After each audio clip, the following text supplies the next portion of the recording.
My name is Rick. I live together with my wife Jessica and her parents. You can say I really married into their family. Jessica and I began dating in university and got married after we graduated. After we got married, I wanted to live just as the two of us, but Jessica really wanted to live with her parents, so I had no choice. At first, I was nervous, but my in-laws were very kind. They listened to what I had to say and never caused any dramas with me. It was as if I was living with my own parents. I was able to live comfortably with them. If there was one thing that bothered me, it was the way my in-laws treated Jessica. Maybe it was an old-fashioned husband and wife thing. Jessica and her mother would let her father take control of things, and he would sometimes act like he was the most important person at home. There are these sorts of families too, was what crossed my mind, but I didn't give it too much thought. But shortly later, I found out that what I was witnessing wasn't just an old-fashioned husband and wife thing. One day, Jessica told me she had something important to speak to me about. What happened? To be honest, I'm pregnant. Really? I'm going to be a dad?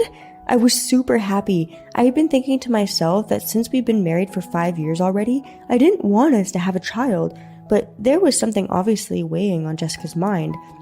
What's wrong? Aren't you happy? Not that I'm not happy, but never mind. It's nothing. Maybe she's just nervous about the pregnancy. I didn't think she was so weak-hearted, but oh well, I'll finally be a father. I thought to myself that, from now on, I should become a stronger man. When I told my in-laws the news, my father-in-law was very happy, but my mother-in-law made the same conflicted face Jessica had earlier. Maybe she doesn't fully trust me yet? My pride felt a bit hurt. A few days later, Jessica and my mother-in-law's uneasy expression still hadn't disappeared.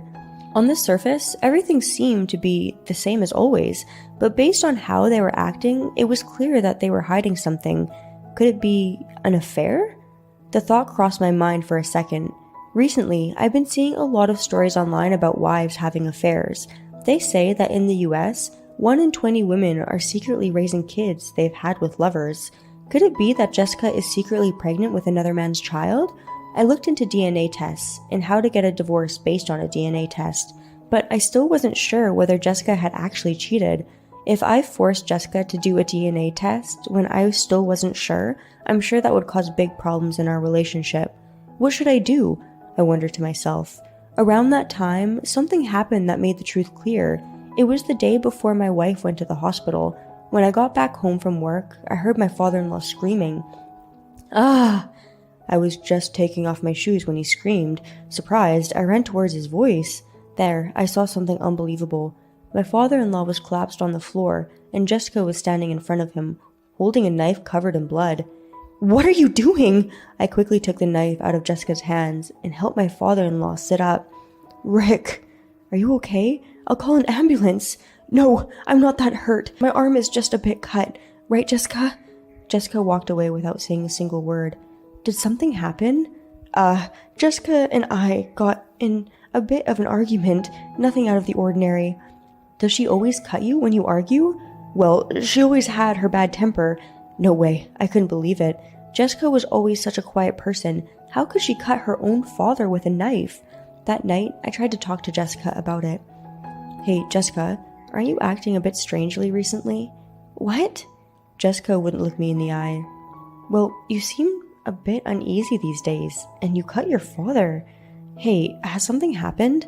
I told you, it's nothing. If nothing happened, you wouldn't hurt your father, would you? Jessica didn't say anything. The next day, Jessica was hospitalized. I didn't want to burden her with anything silly while she was in the hospital, but I really wanted to know the truth, so I spoke to my father-in-law. Don't you think Jessica has been acting a bit weird recently? She seems uneasy, right? She's been like that since she was young, though I thought she got a bit better after she met you. Really? By the way, when Jessica cut you, what were you arguing about? Well, how should I put it? The pregnancy seems to be affecting her mentally. I spoke to her about that. Really? I felt uncomfortable about how little my father-in-law was sharing with me, but I felt that prying would get me nowhere. Since Jessica was away from her father while she was in the hospital, she seemed to feel a bit better. She began smiling more. Seeing her like this, I realized that Jessica wasn't concerned about the pregnancy. She just had a problem with her father. But I didn't know how I could find out more about this. Jessica wouldn't tell me anything, and questioning her too much would just cause her stress. My father-in-law would avoid the subject and didn't make anything clear. My mother-in-law kept her composure when I asked her and would avoid saying anything like my father-in-law did. Is it alright for me to have a child in this situation? I was probably going to continue living with my in-laws, so I couldn't let things stay as they were, but what could I do? Unable to do anything, a few months later, Jessica gave birth to our daughter. We named her Olivia. A few days after Olivia was born, my father-in-law went to a seniors club meeting, and my mother-in-law told me she had something she wanted to talk to me about. She said it was about Jessica. Rick, it's about Jessica. Did something happen to her? To be honest, Jessica's father sexually abuses her. What? I was so shocked I couldn't process what my mother-in-law was telling me. Since when did this start? It's been about 10 years now. 10 years? Why is he doing that? To be honest, Jessica's real dad passed away in a car accident when Jessica was 3 years old. I married my current husband when Jessica was in middle school. I never knew. At first, he was a good father, but he became more and more violent. At first, it was just to me, and then he began attacking Jessica as well. So that's been going on until now? Yes. No way. Shouldn't you have divorced him to protect your daughter? Well, he's a bit violent, but deep down he's a good person. A good person wouldn't hurt his stepdaughter. Anyway, why are you telling me this now? Well, this is just a possibility, but Olivia probably isn't your child. She's probably the child of Jessica's father. So if we continue to live together like this, I thought I should let you know. I finally realized this family is insane. If I continue living here, Jessica, Olivia, and I will all go crazy. I quickly went to the hospital and spoke to Jessica about what I had heard from her mother. Jessica broke down into tears. She didn't want me to find out, so she had hid the truth this whole time. We decided to move into a house of our own after Jessica gets discharged from the hospital. The day that Jessica was discharged, we moved into an apartment I had rented for us. I moved all our things from our in-laws' house. This way, we won't have to deal with my crazy in-laws, and we can begin a new life on our own. Suddenly the phone rang. Hello? Rick, where are you? I won't tell you. You already know why Jessica and I moved out, don't you? What are you implying? You still plan on playing dumb, huh? In that case, I have nothing more to say to you. Bye. Hey, stop playing around. Give me Olivia. I hung up the phone as my father-in-law was speaking. He called us countless times, but we ignored the phone every time and eventually blocked his number. We lived a peaceful life for a while, but it seems that my father-in-law followed me home from work one day and found out where we lived. So one day, when I was coming home from work, I saw him trying to drag Jessica and Olivia out the door. Stop! Let go! Don't disobey me! Give me Olivia! What are you doing? Who is it? Why are you here? My father-in-law's face, that I used to think looked so kind, was now angry and horrifying. What are you doing? Leave! I will call the police if you don't. Why are you acting like that? You can't talk to your father-in-law with that attitude. I don't consider you my father-in-law anymore. Doing something like that to your own daughter? You're a vile man.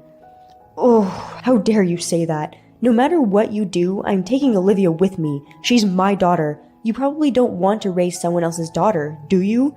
Don't worry. We did a DNA test. Olivia is definitely my daughter. What? What does a DNA test prove? Give me Olivia and Jessica. You aren't related to Jessica by blood, nor are you related to Olivia. Stop hurting people. Damn it! My father-in-law tried to attack me, but I have a black belt in judo, and he was just a horny man in his 60s. I would never hurt an elderly person, but I stopped his punches and pushed him against a wall. I told Jessica to call the police. My father-in-law struggled as the police took him away. Afterwards, my father-in-law was investigated and imprisoned for assault and sexual abuse. My mother-in-law came to try to apologize to us, but we told her to never come near us again and chased her away. I changed jobs, and we're now living somewhere far away. Jessica, Olivia, and I are now living a peaceful life with no connection at all to my horrible in-laws. Thank you for watching. Please watch our next video and subscribe to our channel below.